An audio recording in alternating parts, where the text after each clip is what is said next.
Good evening, and thank you for coming.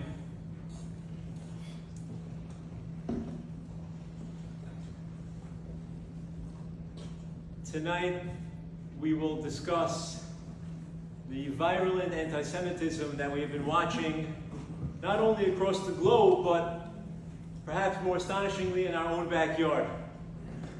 The hate at Columbia University, the violence at UCLA, the rhetoric at the University of Texas, the encampments at NYU, the day of rage at Hunter College, and of course, Brown University, which only a few months ago touted themselves as an anti-Semitism-free campus, which is now voting on whether or not to divest from Israel, along with many others. I want to start by saying three things. First of all, in no way is this meant to be an exhaustive conversation of the topic. Number two, much of what we will discuss tonight is based on Rabbi Sachs' book, Future Tense. And three, I think this conversation is important less so because of what it tells us about them, and more so because of what it tells us about us. Anti-Semitism is a hate as old as time. An ideology of hate that transcends time and place, that knows no bounds, not geographically, not politically, and it has transcended time and has existed in every place, in every time period across the world. And we read about it not too long ago. On Pesach, the first recorded attempt at the genocide of the Jewish people perpetrated by Paro, the tyrannical king of Egypt. And we have two questions as we read the story. First of all, how? How is Paro able to get the most cultured, advanced, progressive society in the world at the time to buy into the genocide of a people? And I think the answer to that, unfortunately, is very obvious. And the Haggadah answers the question.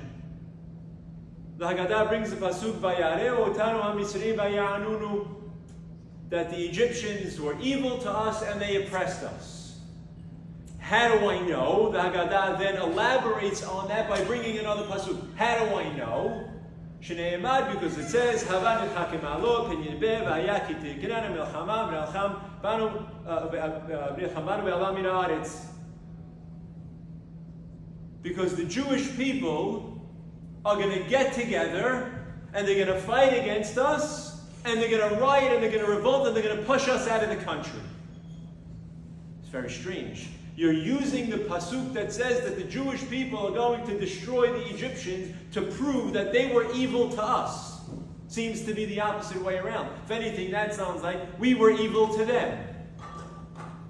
But of course, you have to know what it means when the pasuk says, "Vayareu otanu Mitzrayim."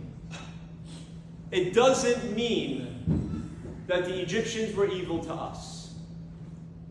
If you wanted to say the Egyptians were evil to us, it should have said, "Vayareu lanu hamitzriim." It says, "Vayareu otanu hamitzriim," which means that the Egyptians turned us into the evil ones.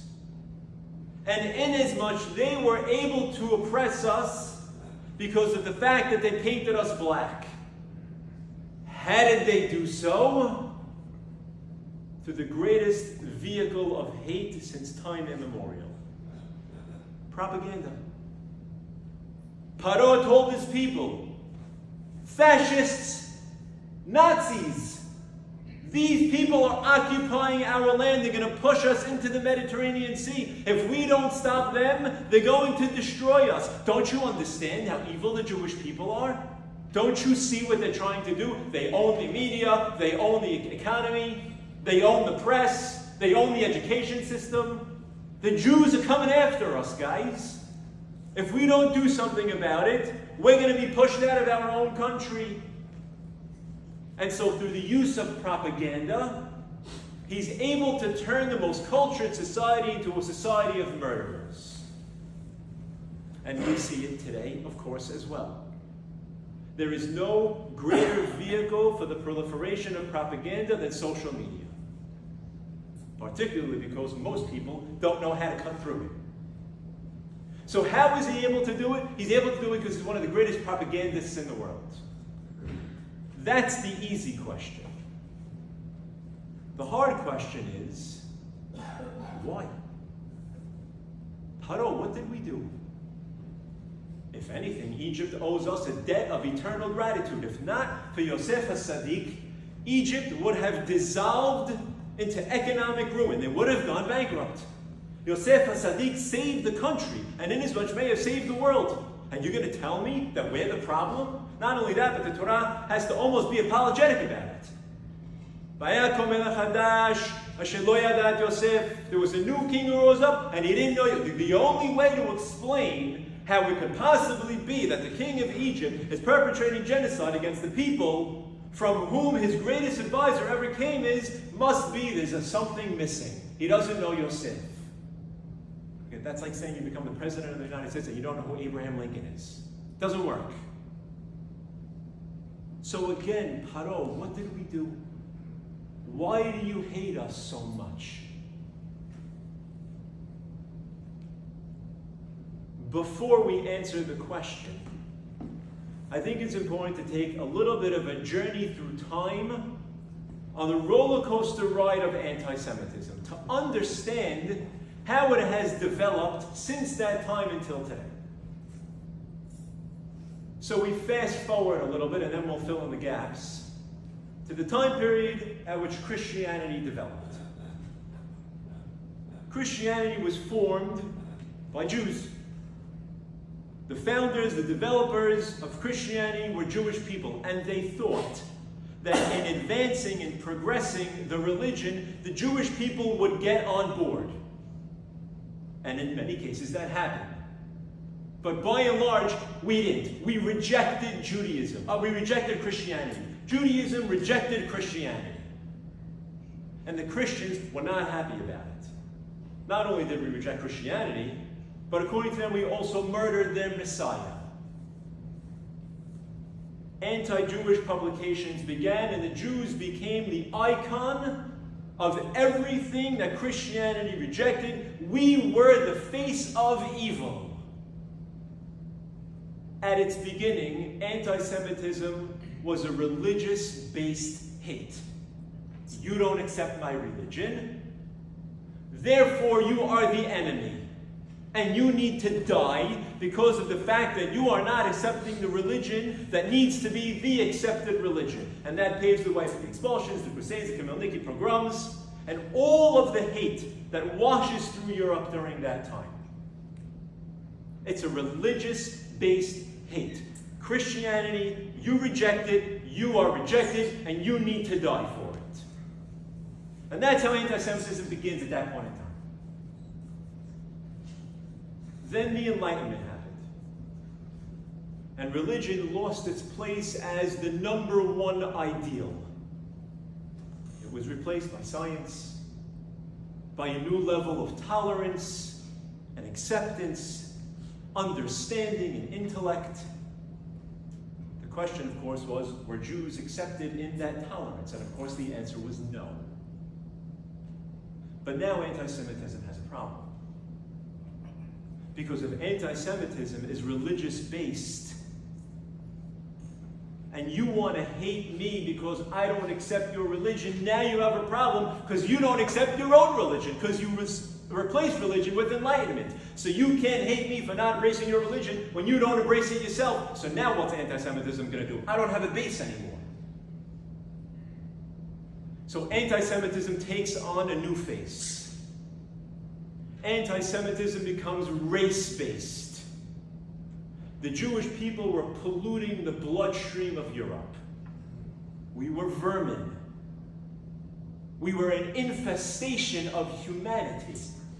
And that was espoused by some of the greatest thinkers of the world. Immanuel Kant said about the Jewish people that we are the vampires of society, and he called for the euthanasia of Judaism. We needed to be deleted from the world. In 1860, Jewish scholar Moritz Steinschneider coins the term anti-Semitism. It later becomes popular in 1879 by a German scholar, Wilhelm Marr. And anti-Semitism becomes the word, and it's race-based. The Jews are dirty. They are the reason for all of the evils in the world. This has nothing to do with religion. It can't have anything to do with religion, because again, if it's religious-based, I can change my religion, but I can't change my race. Can't change that about me. So anti-Semitism becomes a race-driven hate. The Jews are vermin. The Jews must be deleted. And that paves the way for Hitler in World War II, who becomes the ambassador of the world to rid the world of the Jewish people. We were polluting the Aryan race. He was doing the world the greatest favor. And he wiped out more than 50% of European Jewry. 6 of 11 million Jews were killed. It's 30% of the world's population of Jews. 6 million people are killed because of a race-based hate. But then the war ends, and something else takes over. And that is multiculturalism, human rights, the support of the minority, the love for everybody. Now anti-Semitism has a problem with it, because I can't support the blacks, I hate the Jews. I can't prop up the Asians and oppress the Jews.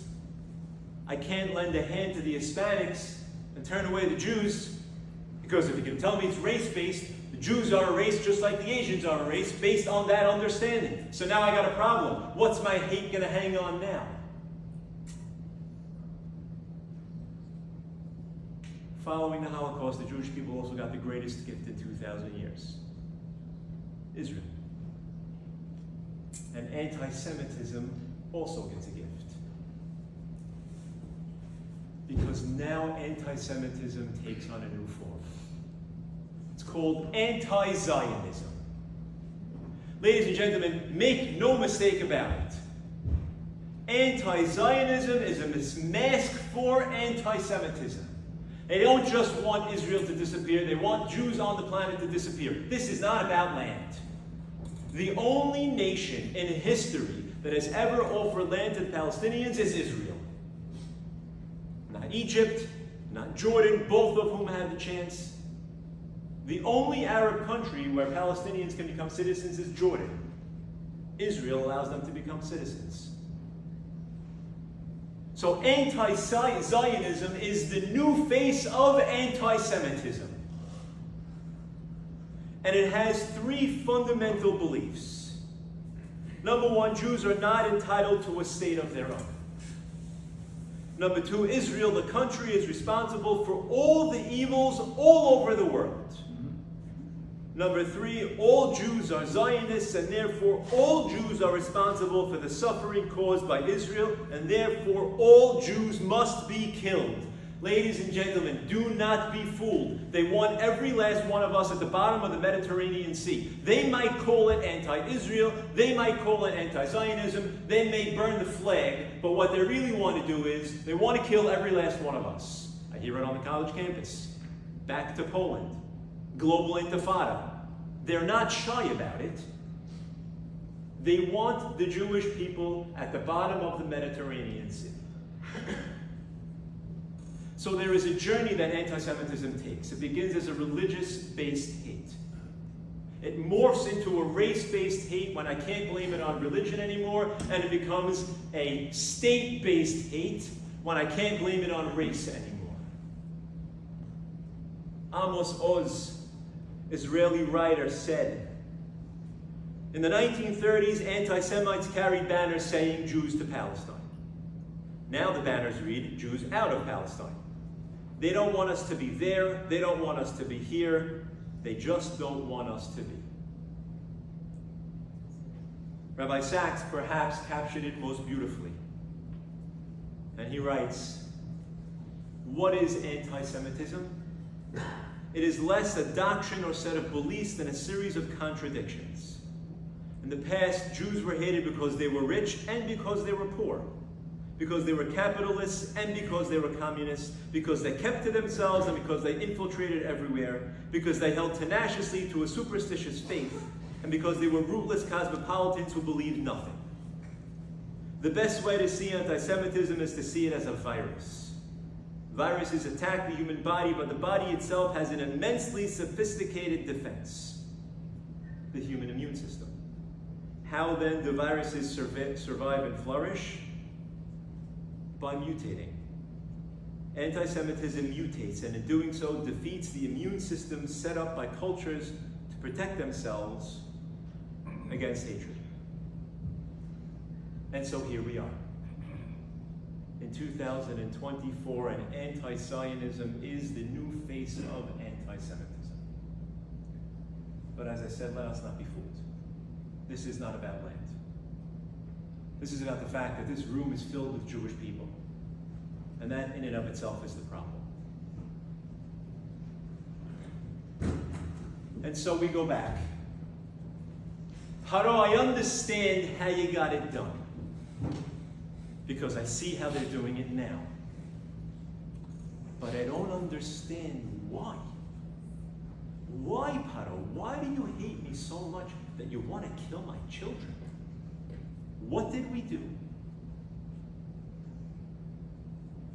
Rabbi Sachs takes it back all the way to the beginning of Sefer Bereshit. The end of Parashat Noach, Migdal Bavel. Perek Yud Aleph opens, Vayehi kol haaretz safa achat udvarim achadim. The whole land was of the same language and of the same thing. And the commentaries are bothered by the extraneous words, the same language and the same thing. What does that mean, same language and the same thing? It's superfluous. You're telling me the same thing. And they all agree on the following.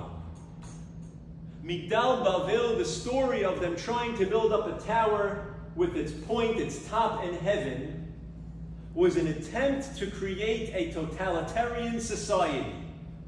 The people didn't matter. This was about the empire, this was about power, this was about dominance, this was about wealth, this was about the people at the top. And nothing else and nobody else mattered. Proof, 2 Pesukim later.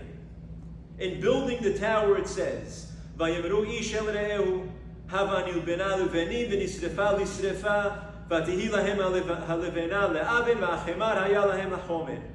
And they said to each other, let us build stone, let us build bricks, and we'll burn the material to be bricks, and it will be for cement for the bricks, and we'll put the mortar to build cement for the bricks. How much do you have to tell me about the bricks? We put the cement in a bucket, and there was your bricks. Done. End of story. For a document that doesn't waste words, you seem to be mincing words here when you're talking about bricks. Writes the Midrash, the attention to detail of the bricks tells a story of its own.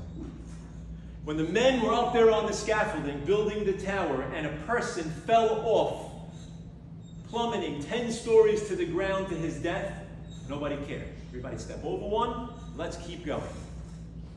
When a brick fell down and shattered on the ground, everybody mourned. Because it wasn't about the people. It was about the cause. It was about the empire. It was about the mother country. It was about building a totalitarian society where absolute power reigns supreme. So don't tell me that a guy fell and died. I don't care. They're all the same. Just move on over. Nobody cares about the people. This is totalitarianism, imperialism, if you will. It's all about the empire. This was the first attempt to build the empirical society.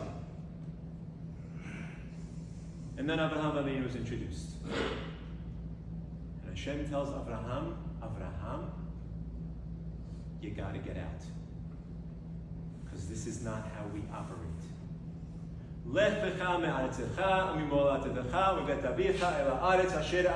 Abraham, get out of the country.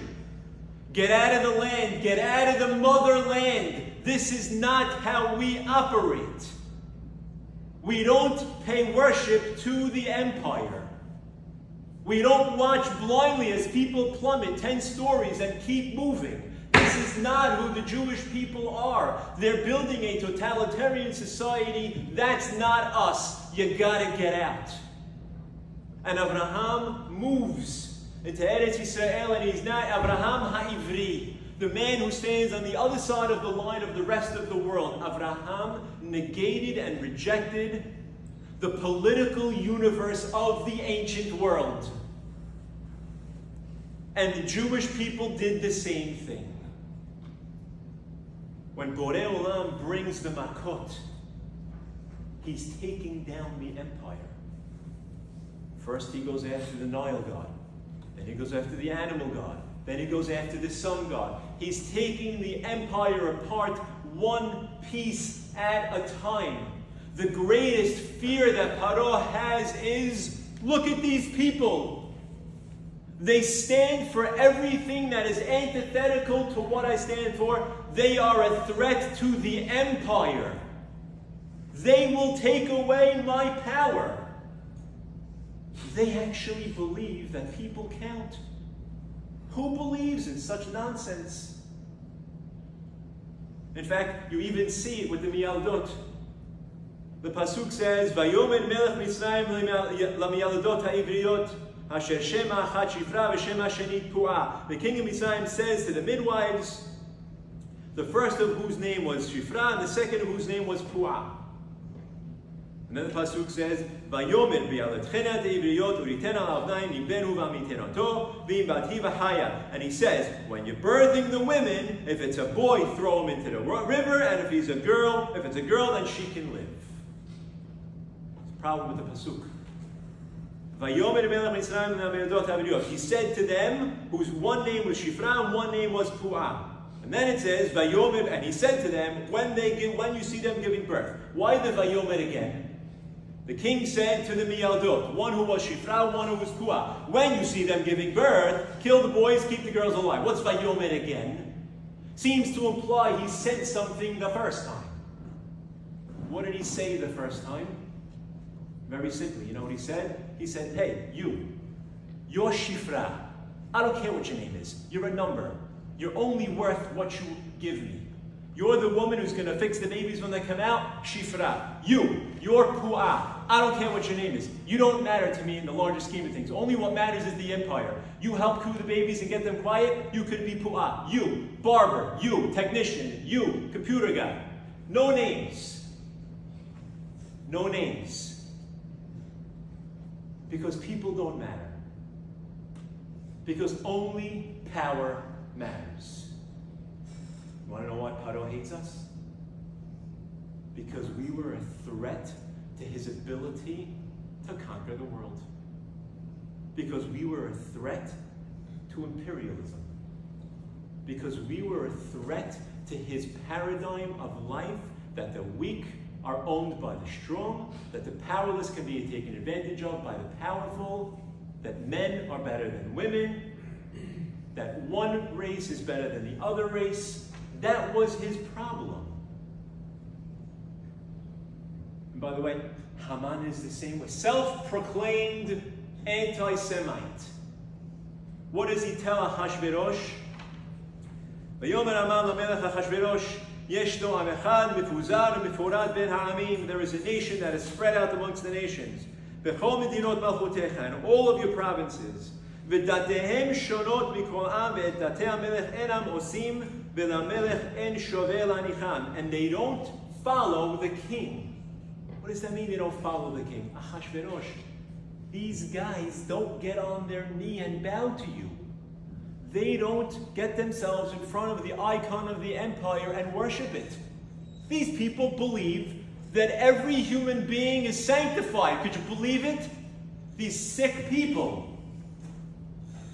Mamlechet Kohanim v'goy kadosh, said Borei Olam. Everybody matters. Everybody's holy. Everyone is treated with respect. Everyone is dignified. Don't give me totalitarianism. Don't give me imperialism. I don't care about power. Everyone is holy. We stood at that mountain and God said it in no uncertain terms, no ambiguity, no, not unequivocally, everyone counts.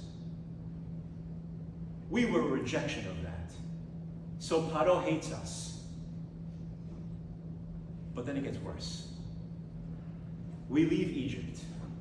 The empire drowns in the sea, literally. And we get to Har Sinai. And God gives us the Torah. And He introduces it with the Ten Commandments. And He says the first two. First one says, believe in God who took you out of Egypt. The Kuzari asks the question, why the God who took you out of Egypt? Say, the God who created the universe. And he offers his answer. I offer a different one. Borei Olam says to the Jewish people, guys, let's not forget why we left. We left because we don't do Egypt. We left because we don't bow to power. We left because we don't offer our holiness on the altar of money. That's why we left. So remember me as the God who took you out of Egypt, because that's how you will relate to me going forward. That's number one. Number two, don't believe in any of the gods. We bring monotheism into the world, and that drives the world absolutely crazy. Why? Okay, so they bow down to idols. What's the problem? You need to understand the paradigm. And I illustrate it with the following. In Greek mythology, there is something called the Battle of the Titans. What's the Battle of the Titans? The Battle of the Titans is a 10-year series of battles between the older generation of gods known as the Titans and the younger generation of gods known as the Olympians. And whoever wins gets Mount Olympus. And after these 10-year series of battles, the Olympians win and they take over Olympus, Mount Olympus. Why is that important? Because if I live a world of polytheism, who believes in this hierarchy of gods, and that is my role model, that is my North Star, that is my moral compass, then that is my key to whitewashing all of the things that I want to do. If the gods are warring with each other because it's about power, and if the gods lie, cheat, and steal, and they're deceitful, and they take advantage of each other, and it's all about who's on top, then guess what? I get to do that too. So when I rape, lie, cheat, plunder, and steal, don't look at me like I did anything wrong. That's what the gods do. So I'm doing the same thing. I create a society of moral relativism. If they can do it, I can do it. Yesterday it was okay, today it's not okay, tomorrow it'll be okay again. It's whatever the gods say. And who determines what the gods say? We do, because it's all made up anyway. Judaism brought monotheism into the world. And now morality becomes static. And in that I mean not relative. It's always wrong to do these things. It's always wrong to take advantage. It's always wrong. God said it. And we give the world a guilty conscience. The Jewish people, every time I look at them, they remind me that I need to be an upstanding citizen. You know how annoying you people are? Every single time I think about the Jewish people, I remember the Ten Commandments. And by the way, the Jewish people themselves were not so happy at the beginning. Gemara Masechet Yomah, on Daf Ayin Hey, records the complaint of the Jewish people. We remember the fish that we ate in Egypt for free. Oh, free. We were slaves. The Gemara says, oh, what does the word chinam mean for free? He says, no. Really, it's referring to relations. Meaning to say, the Jewish people were complaining. It used to be, at a certain point in time, we were able to sleep with whoever we wanted to sleep with. The world was free and open. Now you gave us laws. I don't want to keep these laws. It's too overtaxing. So if the Jewish people have it on top of it, you can only imagine the rest of the world thinking about the Jewish people as the icons of monotheism create a morally static world and are saying these people brought a guilty conscience to the world. And in that, they are the icon of everything disgusting. Why does Amalek attack? What did we do to Amalek? They're not an empire, they're a nomadic tribe. But they're morally relative. We got to get the people who say that everything is wrong all of the time. Sichon and Og, they're an empire. We stood against the empire. They had to destroy us. All of the things that the Jewish people stand for and all of the things that are brought to the world by the Jewish people, the world can't stand. You know what our problem is? We have an identity. Shame on us. We know who we are, we know what we stand for. The irony of it all is that the people marching and protesting on campuses today, if only they understood what Judaism was really all about, they would give us more support than anybody else in the world. All of these proclamations of freedom and democracy and equality, and you're fighting against the Jewish people? Hamas is totalitarianism. Don't you see it? You're going to be the first person they kill when they take over. They're going to butcher you right on the spot. Why don't you get that? From the river to the sea, Palestine will be free. May as well be the Mississippi to the Pacific, because you have no idea what you are talking about. You don't know where Gaza is on the map, and you couldn't define apartheid with a dictionary. Because the anti-Semitism of today is riding on the coattails of the anti-Semitism of yesteryear. They don't understand all of this. The anti-Semitism of today is an anti-Semitism that is filled with jealousy, with indoctrination, and with ignorance. And that's the worst kind. Because they're not interested in a conversation. The progressive left agenda is the most severe form of intolerance today. It's an obliteration of the truth. Social justice, freedom of speech. Yeah, when it's what you want to hear. But when it's not what you want to hear, I better shut up and sit down. How is that free speech? Hypocrisy. I'm going to raise the Palestinian flag instead of the American flag at UNC and nobody's going to say anything. If it was the Confederate flag, they would have shut the place down the next day. And we all know it. But the Palestinians are suffering and the Jewish people are committing genocide because they're fascists and they're Nazis and they kill babies. That's not your problem. And this is not about land. This is about one thing. You want me dead. So let's call a spade a spade. Because you have absolutely no idea about the history of the Jewish people.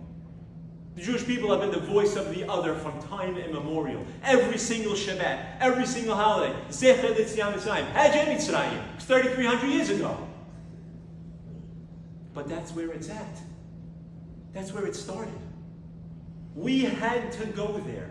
We had to be slaves in Mitzrayim, because the only way that you can be the voice of the other, the only way you can truly understand freedom, the only way you can truly understand Mamlech Kohanim V'Goy Kadosh, the only way that you can truly be someone who's going to sanctify and treat everybody with dignity is if you are on the other side of the line.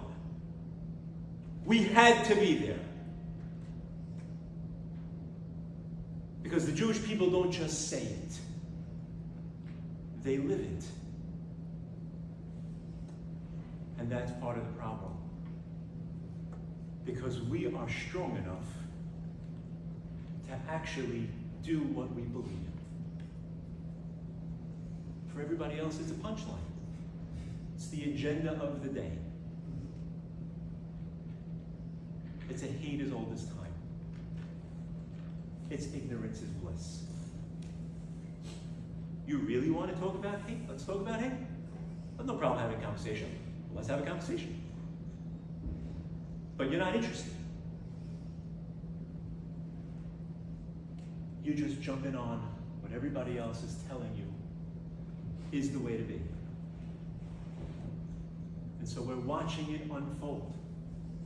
There is nothing more disgraceful than for an ambassador of Israel to get up in the UN and to speak the truth and for diplomats to walk out in the middle of his speech. I don't know if you saw it. The man is standing up talking about hate, and you're the ones who are supposed to be standing up for freedom and democracy, and you're walking out during the man's speech. And then you're going to tell me that you're the person who's going to resolve the world's problems? What has the UN done since the beginning of its creation? What world problems has it resolved? Every single agenda item is Israel. Nowhere but butchering millions of people across the rest of the world. Nobody cares. But Israel is fighting for self-defense because you butchered 1,200 people on October 7th, and we're the problem? Why do they hate us so much? They hate us so much because we love our kids. They hate us so much because when we say freedom, we know what it means. They hate us so much because we believe in the sanctity and the dignity of every human being. They hate us so much because when we say absolute power corrupts absolutely, it's not the butt of a joke. It's real.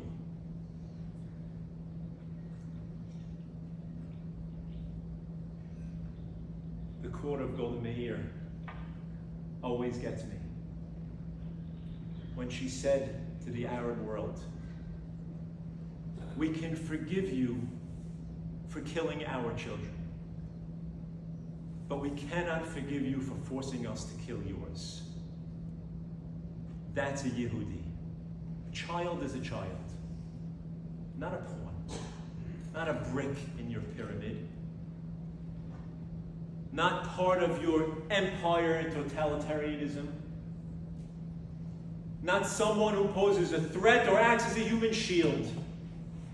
Child is a child. I don't care where they come from. That's Judaism. And that's why they hate you. Shame on you for having an identity. Shame on you for believing the sanctity of people. Shame on you for saying that freedom actually means something. Shame on you for saying that after 2,000 years I've had enough of being persecuted and I just want to be left alone. Shame on you. You believe in all these good things. You believe in morality. What kind of people are you?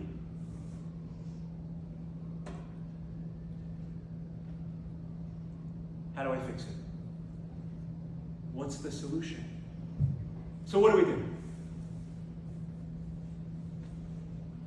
Rabbi Sachs brings down a beautiful story, which I think really captures the answer to the problem, although it doesn't come without hesitation, particularly in the world today. And he writes, "One episode told by a rabbinical colleague has long lingered in my mind. It took place in Russia in the early 1990s, following the collapse of communism. For the first time in 70 years, Jews were free to live openly as Jews, but at the same time, anti-Semitic attitudes, long suppressed, also came to the surface. A British rabbi had gone there to help with the reconstruction of Jewish life and was one day visited by a young lady in distress. All my life," she said, "I hid the fact that I was a Jew, and no one ever commented on my Jewishness. Now, though, when I walk past, my neighbors mutter Zid, Jew. What should I do?" The rabbi replied, "If you had not told me you were Jewish, I would never have known. But with my hat and beard, no one could miss the fact that I am a Jew. Yet in all the months I have been here, no one has shouted Jew at me. Why do you think that is?" The girl was silent for a moment and then said, "Because they know that if they shout Jew at me, I will take it as an insult. But if they shout Jew at you, you will take it as a compliment." We need to stand proud. This is who I am. You don't like me because I love my kids. That's not my problem. You don't love me because I believe in freedom. You don't love me because I really do support the downtrodden when we need to support the downtrodden. That's not my problem. You want to draw a line in the sand? You can draw a line in the sand. That's your problem. You made the hate, not me. Don't call me a fascist. Don't call me a Nazi. Don't call me homicidal or genocidal. Because I believe in the sanctity of life through and through. I don't care whose life it is. So don't you dare hate me because I stand for all the things you say you stand for, but really don't. You want to draw a line in the sand? We can draw a line in the sand. But I'm proud of who I am. And I'm proud of 3,300 years of people who are willing to give up their lives for that idea, for that sentiment, for that God. For Anochi Adonai Elohecha asher hotzaticha me'eretz Yisrael mi'beit avadim. That's why we left. So I'm going to stand proud. Because as Rabbi Sachs writes, and with this I will end, non-Jews respect Jews who respect Judaism. And they are embarrassed by Jews who are embarrassed by Judaism. You want to fight it? Don't take the kippah off. You want to fight it? Stand tall. You want to fight it? Tell them I love Israel. Because it stands for all of the things that you say you do, but you really don't. So for all the haters, and for all the people who want me at the bottom of the Mediterranean Sea, and for all the people who think I am mad and insane and genocidal, I have one thing to say. Am Yisrael Chai. That's it. Thank you for coming.